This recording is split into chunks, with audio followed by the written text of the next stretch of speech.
আল্লাহর কসম আমি আপনার দায়িত্ব নিব না। রাজনীতি কোনো সময় পেশা না, রাজনীতি কোনো পেশা না।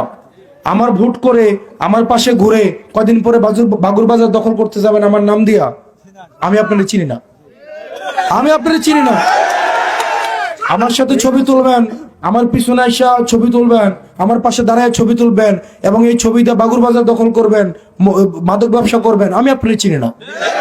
এবং আমি বলে দিয়ে যাই, আপনি আমার ভোট করেন, যাই করেন, আমার রাজনীতি করেন আর না করেন, অপরাধ কার্যক্রমে আমি আমার বাপেকেও আমি ছাড় দিব না।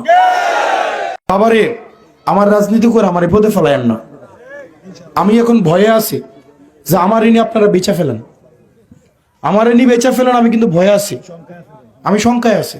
এটা কিন্তু করিয়েন না ভাই, আল্লাহর কসম আমি আপনার দায়িত্ব নিব না। একটা বিষয় খুবই স্পষ্ট করে বলে দিয়েছি, আমরা একদল গেছে আরেক দল আসছে।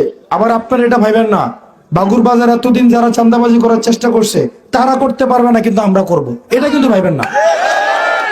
আপনি যদি মনে করেন আমার রাজনীতি করবেন, আমার ভোট করতেছেন বলে বাগুর বাজারটা এতদিন একতারা খাইছে এখন আপনি খাইবেন, তাহলে আপনি কিন্তু ভুল করতেছেন, কোন আপনারও ছাড় পাবেন না। এই ধান্দা বাদ দিতে হবে। সুতরাং আমরা চাঁদাবাজের পরিবর্তনের সাথে সাথে আমরা চাঁদাবাজিরই পরিবর্তন চাই। বাগুর বাজার সিএনজি স্টেশনের যারা আছে, আপনারা যারা সিএনজি চালান, আপনারা যারা দোকানগুলোতে খান, এটা কর্ম করে খান, আপনার পরিবারটা চালান না, নিয়ম শৃঙ্খলার মধ্যে এটা চলবে, পরিবারের টাকা যাবে, এইখানে কোনো রাজনীতিবিদদের পকেটে টাকা যাবে না। প্রশাসন যেই টাকা স্টেশন থেকে বৈধভাবে পায়, এটা প্রশাসনের সাথে আপনার সম্পর্ক, আমাদের সাথে কোনো সম্পর্ক নেই। বোঝা গেছে?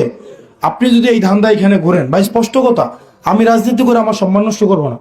আমি কি আপনার কাছে সারা দেবিদ্বারের মানুষ আল্লাহ সাক্ষী, একটা ব্যক্তি এখানে এসে বলতে পারবে না তার কাছে কোনোদিন 100 টাকা নিছি।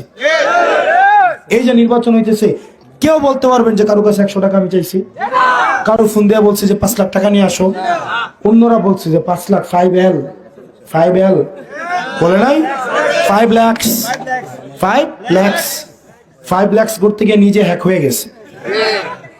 আমাদের প্রয়োজন নাই ভাই, আল্লাহ আমাদের রিজিকের উত্তম ব্যবস্থা করে রাখছে, হালাল ইনকাম করে চলে, বিলাসী জীবন যাপন করি না, যা আছে তা দিয়ে ভাত খাবো। বাপ রাজমিস্ত্রি করে সৎ ইনকাম করে মাথার ঘাম পায়ে ফেলে আমাদেরকে বড় করছে। সুতরাং আমার বাপ শ্রমজীবী মানুষ, কষ্ট আমরা বুঝি, আমরা কষ্ট করে বড় হয়েছি, ইউনিভার্সিটিতে আমরা পোলাপানের কষ্ট দেখছি, আমরা সরকারের টাকায় পড়াশোনা করছি।